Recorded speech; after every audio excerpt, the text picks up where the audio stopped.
ಎಲ್ಲರಿಗೂ ನಮಸ್ಕಾರಗಳು. ಕೆಂಪೇಗೌಡರ ಪ್ರಬಂಧ. ಕೆಂಪೇಗೌಡರ ಒಂದು ಚಿಕ್ಕ ಪ್ರಬಂಧ ಇಷ್ಟ ಆಗಿದ್ದಲ್ಲಿ ವಿಡಿಯೋಕ್ಕೆ ಲೈಕ್ ಮಾಡಿ, ಶೇರ್ ಮಾಡಿ, ಸಬ್ಸ್ಕ್ರೈಬ್ ಮಾಡಿ. ಪೀಠಿಕೆ.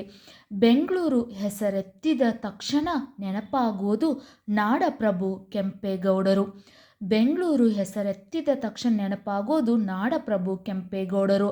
ಆಧುನಿಕ ಬೆಂಗಳೂರಿನ ಮೂಲ ಶಿಲ್ಪಿ ನಾಡಪ್ರಭು ಕೆಂಪೇಗೌಡ. ಬೆಂಗಳೂರಿನ ನಿರ್ಮಾತೃ ಆಗಿರುವ ಇವರು ವಿಜಯನಗರ ಸಾಮ್ರಾಜ್ಯದಲ್ಲಿ ಮುಖ್ಯಸ್ಥರಲ್ಲಿ ಒಬ್ಬರಾಗಿ ಗುರುತಿಸಿಕೊಂಡಿದ್ದಾರೆ. ಬೆಂಗಳೂರಿನ ನಿರ್ಮಾತೃ ಆಗಿರುವ ಇವರು ವಿಜಯನಗರ ಸಾಮ್ರಾಜ್ಯದಲ್ಲಿ ಮುಖ್ಯಸ್ಥರಲ್ಲಿ ಒಬ್ಬರಾಗಿ ಗುರುತಿಸಿಕೊಂಡಿದ್ದಾರೆ. ಗೌಡ ವಂಶಸ್ಥರಾದ ಇವರು ಆ ಕಾಲದಲ್ಲಿ ಅತ್ಯಂತ ವಿದ್ಯಾವಂತ, ಯಶಸ್ವಿ ಆಡಳಿತಗಾರರಲ್ಲಿ ಒಬ್ಬರು ಎಂದು ಗುರುತಿಸಿಕೊಂಡಿದ್ದಾರೆ. ಬೆಂಗಳೂರಿನ ನಿರ್ಮಾತೃ ಆಗಿರುವ ಇವರು ವಿಜಯನಗರ ಸಾಮ್ರಾಜ್ಯದಲ್ಲಿ ಮುಖ್ಯಸ್ಥರಲ್ಲಿ ಒಬ್ಬರಾಗಿ ಗುರುತಿಸಿಕೊಂಡಿದ್ದಾರೆ. ಗೌಡ ವಂಶಸ್ಥರಾದ ಇವರು ಆ ಕಾಲದಲ್ಲಿ ಅತ್ಯಂತ ವಿದ್ಯಾವಂತ, ಯಶಸ್ವಿ ಆಡಳಿತಗಾರರಲ್ಲಿ ಒಬ್ಬರು ಎಂದು ಗುರುತಿಸಿಕೊಂಡಿದ್ದಾರೆ. ವಿವರಣೆ. ಬೆಂಗಳೂರು ಬೆಳೆಯಲು ಕೆಂಪೇಗೌಡ ಅವರ ವಿವೇಚನಾ ಮತ್ತು ದೂರದೃಷ್ಟಿಯೇ ಮುಖ್ಯ ಕಾರಣ. ಬೆಂಗಳೂರು ಬೆಳೆಯಲು ಕೆಂಪೇಗೌಡ ಅವರ ವಿವೇಚನಾ ಮತ್ತು ದೂರದೃಷ್ಟಿಯೇ ಮುಖ್ಯ ಕಾರಣ. ಕೆಂಪೇಗೌಡರು ತಮ್ಮ ರಾಜಧಾನಿಯನ್ನು ಯಲಹಂಕದಿಂದ ಬೆಂಗಳೂರಿಗೆ ಸ್ಥಳಾಂತರಿಸಿದರು ಹಾಗೂ ಇವರು ಕುಲಕಸಬು, ವ್ಯಾಪಾರ, ವಾಣಿಜ್ಯ ವಹಿವಾಟುಗಳಿಗೆ ಅವಕಾಶ ಮಾಡಿಕೊಟ್ಟರು. ಬೆಂಗಳೂರು ನಗರವು ವಾಣಿಜ್ಯ ಕೇಂದ್ರವಾಗಿ ಬೆಳೆಯಲು ಕಾರಣರಾದರು. ಕೆಂಪೇಗೌಡರು ನಿರ್ಮಿಸಿದ ಬೆಂಗಳೂರು ನಗರ ಕರ್ನಾಟಕದ ರಾಜ್ಯದ ರಾಜಧಾನಿಯಾಗಿರುವುದಲ್ಲದೆ ಭಾರತದ ಪ್ರಮುಖ ನಗರಗಳಲ್ಲಿ ಒಂದು. ಕೆಂಪೇಗೌಡರು ನಿರ್ಮಿಸಿದ ಬೆಂಗಳೂರು ನಗರ ಕರ್ನಾಟಕದ ರಾಜ್ಯದ ರಾಜಧಾನಿಯಾಗಿರುವುದಲ್ಲದೆ ಭಾರತದ ಪ್ರಮುಖ ನಗರಗಳಲ್ಲಿ ಒಂದಾಗಿದೆ. ಜನನ. ಕೆಂಪೇಗೌಡರು ಜನನ ಕ್ರಿಶ 1510 ಜೂನ್ 27ರಂದು ಯಲಹಂಕದಲ್ಲಿ ಜನಿಸಿದರು. ತಂದೆ ಕೆಂಪನಂಜೇಗೌಡ, ತಾಯಿ ಲಿಂಗಾಂಬೆ, ಪತ್ನಿ ಚನ್ನಾಂಬೆ. ಮಕ್ಕಳು ಇಮ್ಮಡಿ ಕೆಂಪೇಗೌಡ. ಕೆಂಪೇಗೌಡರ ಇತರೆ ಹೆಸರುಗಳು ಕೆಂಪಯ್ಯ, ಕೆಂಪರಾಯ, ಕೆಂಪೇಗೌಡ.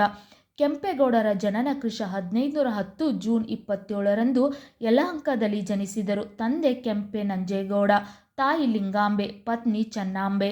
ಮಕ್ಕಳು ಇಮ್ಮಡಿ ಕೆಂಪೇಗೌಡ. ಕೆಂಪೇಗೌಡರ ಇತರೆ ಹೆಸರುಗಳು ಕೆಂಪಯ್ಯ, ಕೆಂಪರಾಯ, ಕೆಂಪೇಗೌಡ. ವಿದ್ಯಾಭ್ಯಾಸ. ಕೆಂಪೇಗೌಡರು ಬಾಲ್ಯದಲ್ಲೇ ತುಂಬ ಚತುರರು ಆಗಿದ್ದರು. ಅವರ ಗುರುಗಳು ಮಾಧವ ಭಟ್ಟರು ಅವರ ಕೆಂಪರಾಯನಿಗೆ ಸಾಮಾನ್ಯ ವಿದ್ಯಾರ್ಥಿಗಳ ಜೊತೆಗೆ ವಿದ್ಯಾಭ್ಯಾಸ ಮಾಡಿಸುತ್ತಾರೆ. ಕೆಂಪೇಗೌಡರಿಗೆ ಕುದುರೆ ಸವಾರಿ, ಮಲ್ಲಕಾಳಗ, ರಾಜನೀತಿ ಮುಂತಾದ ವಿಷಯಗಳಲ್ಲಿ ಪರಿಣಿತಿ ನೀಡುತ್ತಾರೆ. ಪಟ್ಟಾಭಿಷೇಕ. 1528ರಲ್ಲಿ ಕೆಂಪೇಗೌಡರಿಗೆ ಹಳೆ ಬೆಂಗಳೂರಿನ ಸೋದರ ಮಾವನ ಮಗಳಾದ ಚನ್ನಾಂಬೆಯವರೊಡನೆ ಮದುವೆಯಾಯಿತು ಹಾಗೂ ಯುವರಾಜ ಪಟ್ಟಾಭಿಷೇಕವನ್ನು ಮಾಡಲಾಗುತ್ತದೆ. ಕೆಂಪನಂಜೇಗೌಡರ ಮಗನಿಗೆ ರಾಜ್ಯವಾಳುವ ಎಲ್ಲ ಅರ್ಹತೆ ಇದೆ ಎಂದು ತಿಳಿದು ಮಗ ಕೆಂಪೇಗೌಡರಿಗೆ 1531ರಲ್ಲಿ ನಾಡಪ್ರಭುಗಳ ಅಧಿಕಾರ ವಹಿಸಿಕೊಡುತ್ತಾರೆ.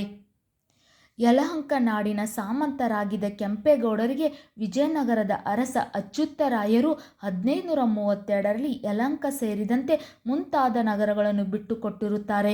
ಕೆಂಪೇಗೌಡರು ತಾವು ನಿರ್ಮಿಸಿದ ಪಟ್ಟಣಕ್ಕೆ ತನ್ನ ತಾಯಿ ಮತ್ತು ಪತ್ನಿ ಇವರ ಪ್ರೀತಿಗಾಗಿ, ನೆನಪಿಗಾಗಿ ಬೆಂಗಳೂರು ಎಂದು ನಾಮಕರಣ ಮಾಡಿದರು ಎಂದು ವಿದ್ವಾಂಸರು ಹೇಳುತ್ತಾರೆ. ಉಪಸಂಹಾರ. ಕೆಂಪೇಗೌಡರ ನೆನಪಿಗಾಗಿ 2017ರಂದು ಪ್ರತಿ ವರ್ಷ ಜೂನ್ 27ನ್ನು ಕೆಂಪೇಗೌಡರ ಜಯಂತಿಯಾಗಿ ಆಚರಿಸಲು ಕರ್ನಾಟಕ ಸರ್ಕಾರ ನಿರ್ಧರಿಸಿತು. ಇದು ಕೆಂಪೇಗೌಡರ 515ನೇ ಜನ್ಮದಿನವನ್ನು ನಾವು ಆಚರಿಸುತ್ತಿದ್ದೇವೆ.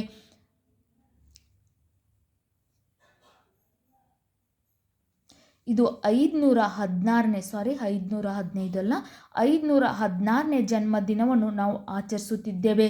ಕೆಂಪೇಗೌಡರು ನಿರ್ಮಿಸಿದ ಬೆಂಗಳೂರು ನಗರ ಕರ್ನಾಟಕ ರಾಜ್ಯದ ರಾಜಧಾನಿಯಾಗಿರುವುದಲ್ಲದೆ ಭಾರತದ ಪ್ರಮುಖ ನಗರಗಳಲ್ಲಿ ಒಂದಾಗಿದೆ. ಬೆಂಗಳೂರನ್ನು ದೇಶ ವಿದೇಶಗಳು ನೋಡುವಂತಾಗಿದೆ. ಇದಕ್ಕೆ ಪ್ರಮುಖ ಕಾರಣ ಕೆಂಪೇಗೌಡರು. ಬೆಂಗಳೂರನ್ನು ದೇಶ ವಿದೇಶಗಳು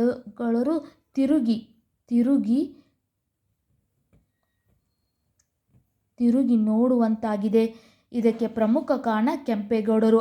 1569ರಲ್ಲಿ ಕೆಂಪೇಗೌಡರು ವೀರ ಮರಣ ಹೊಂದಿದರು. ನಿಮಗೂ ಕೂಡ ಕೆಂಪೇಗೌಡರ ಒಂದು ಜೀವನ ಚರಿತ್ರೆ, ಅವರ ಜನನ, ಅವರ ವಿದ್ಯಾಭ್ಯಾಸ, ಅವರ ಪ್ರಮುಖ ಸಾಧನೆಗಳು, ಅವರ ಪ್ರತಿಯೊಂದು ಈ ಪ್ರಬಂಧ ಇಷ್ಟ ಆಗಿದ್ದಲ್ಲಿ ವಿಡಿಯೋಕ್ಕೆ ಲೈಕ್ ಮಾಡಿ, ಶೇರ್ ಮಾಡಿ, ಸಬ್ಸ್ಕ್ರೈಬ್ ಮಾಡಿ. Thank you.